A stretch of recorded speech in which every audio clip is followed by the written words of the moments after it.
Jimbo's Garage. Good morning, everybody, and welcome to Jimbo's Garage. I'm Jimbo. Today's going to be a great day, I hope. Late December 2014, I purchased some new Everlast equipment, and what I got here is 3 pieces of equipment. I got the new Power Plow, the 60S, which has been working with it for the last 2 or 3 weeks. Thing's incredible, cuts good, no complaints, got a lot of power, does everything more than what I'd ever probably be doing. Then over here I got the Power TIG 210 EXT. Again, another awesome machine. This is the latest technology of their TIG welders, and it seems to perform and work well. The IGBT inverter technology, that's the latest thing in welders. A lot of companies seem to be putting these lower price units out on the market, comparable to some of the higher end units, but you know, hey, these things work incredibly good for the value, and they're a great piece of equipment. And the guys up at Everlast, I've done a lot of research before I purchased this equipment, and I have to say I'm very impressed and I'm very pleased with the performance of these machines. Now the third piece of equipment I got is, well, I got the Power MIG I-205, and it's over there. And here it is, the Power I Mig 205. It came to me. All 3 pieces that I got came shipped perfectly fine, no problems, no obvious problems. Unpackaged all of them, they all look perfectly fine. There was no issues in the box or anything. Everything was really good. However, the 205 was the very first piece of equipment I fired up and wanted to use, and when I clicked, I was so excited when I clicked it on, it made this really rattling, bad sound.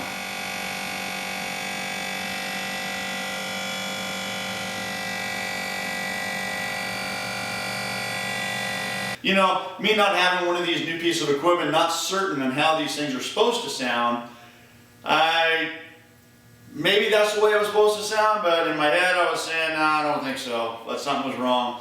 I ended up laying down a couple of really quick beads with both functions, the MIG and the stick, and they seemed to be working fine, but still the machine wasn't sounding properly. So I shut it off quickly, and after further investigation, I noticed that the fan in the back of the unit was broken and actually separated from the housing, and that's when I realized, okay, there's the problem. So anyways, that's what the problem was. So I quickly got on the phone to those guys up at Everlast, and they were very helpful. They gave me 2 options. They said, hey, put that thing in a box, send it up here, we'll send you a new one right away, or it's just a fan, it's a simple installation, we'll send you the fan, you can have it in a couple of days, and you can exchange it. Well, I took the latter part of that, only because I already had all the equipment out, I had all the leads out, and you know, the pressure gauge, everything was all hooked up to my tank, and I just frankly didn't want to try to box everything back up there when this fan could come down here and I could simply change the fan out, and hopefully that is the problem. Unfortunately, I've had to wait now 18 days for the fan to get here. They were out of stock, they didn't have it in stock, shipping was delayed, and on and on and on. So finally, the fan is here. And here it is, it came. And so I'm a little excited. So we're going to put this thing in and try to fire this thing up. And hopefully it works, because I've got a lot of projects that are stacked up in here that I've been working on that I can't go any farther until I get this MIG machine working. Alright, well, let's get started. Well, everybody, as simple as they say that it is to replace this fan, of course, nothing's ever easy, and it's just always something with me. But I don't know, as you can see, there's parts, small bolts, nuts, screws, crap all over the place here.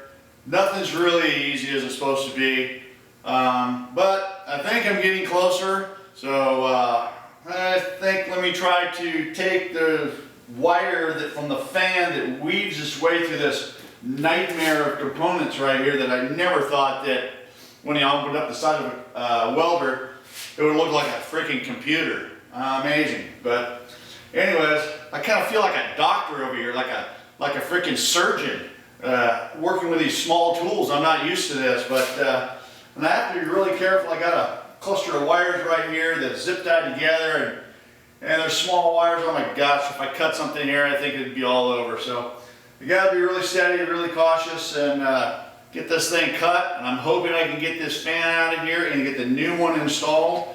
And let's try to get going. I might speed this up a little bit because this takes a little bit of time, and I don't want to bore you with too much of the doing that part of the deal. So I'm going to get started, and we will probably speed this video up a little bit. So, all right, here we go.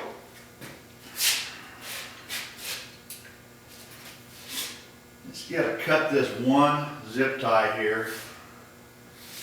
I am so worried about cutting wire.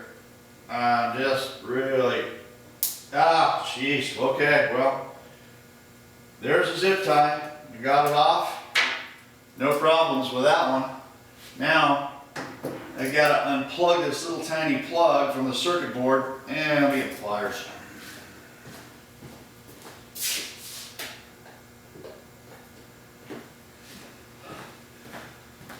I'm lucky I have these little precision tools. I never think that I ever use anything like this, but you know, I've got them. Really small set of needle nose here.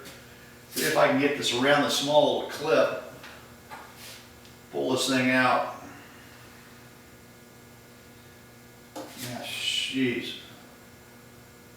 God, I'm so nervous, I'm shaking. Or maybe it's all that coffee I've had this morning.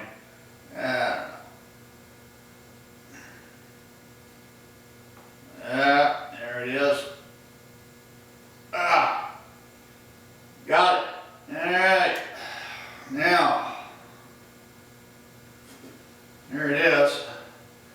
Now I just need to feed it out here. Figure out where it goes. All right. It goes underneath the blue wire, but over the green wire, in between the red and the black wire. Yeah, right.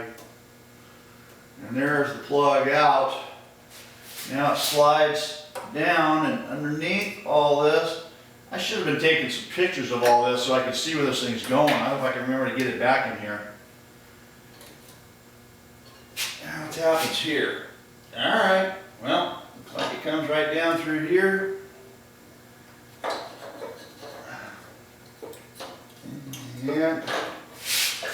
And voila. Well, there it is. Here's the old housing. There's the old fan. It's supposed to be on here like that, connected. Apparently when I got it, it broke off. Just spinning in it crazily. That was a weird noise I guess it was making. So there it is, the old one. Junk. Get out of there. Go over there somewhere. All right. All right.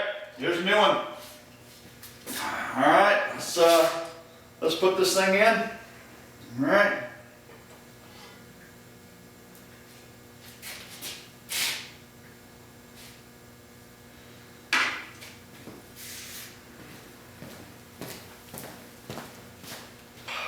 First I'm going to do is try to, they don't give you a lot of lead here. The gas hose from the front to the back is almost exactly the length it is from here to here. There's no play. I can't really move this thing out too much, but I'd like to. Sure wish I could open it up completely to do this, because I think with my big fat hands, these little tiny screws and nuts, it's going to be a challenge to get this on, but let's give it a shot. One at a time, huh? I'm going to put the fan on first, and then I'm going to try to run the wire up there. I'm hoping that's going to give me, a little bit of leadway here.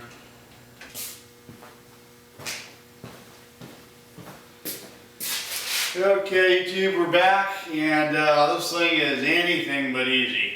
You know, it's funny, everyone can say, oh, it's easy. Sure it is. Well, anyways, I think I've got this thing somewhat under control, so we're getting close. So we're going to go ahead and hopefully button this thing up and turn it on, man. I'm just so excited about working with this new piece of equipment. I've got so much stuff happening on my workshop right here. None of it you guys can see in the camera, but I've got it piled up. And just anxious to get it all back together. You guys are probably wondering why in my videos, why is this guy always wearing shorts, a t-shirt? You guys got to remember, I'm in Southern California down here. It's mid-January. It's about 75 degrees, and I pretty much live in shorts and a t-shirt. Now that's pretty much what I wear every day, and that's what it is. All right. This thing can go on without too much trouble. It goes on here. Try to get that thing to slide forward. Wow, think of that. That right there looks pretty close. That is closer.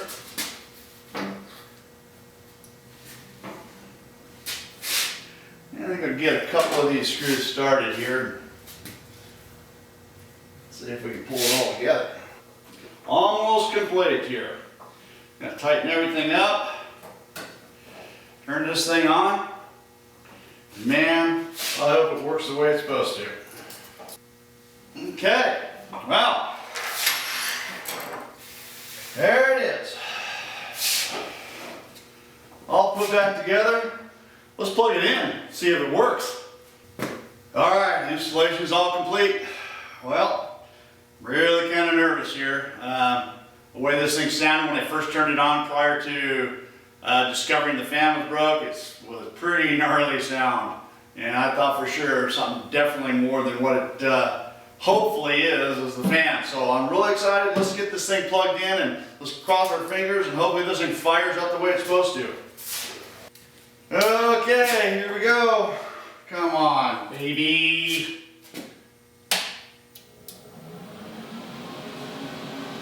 Wow, check that out. Purrs like a kitten. Everything seems to be fine. Everything lights up nicely. It sounds beautiful. I think it was a success. Well, here's what's left of the old one. We don't need that anymore. Alright guys, thanks for watching. Don't forget to comment and subscribe. Have a good evening. See you next time on Jimbo's Garage.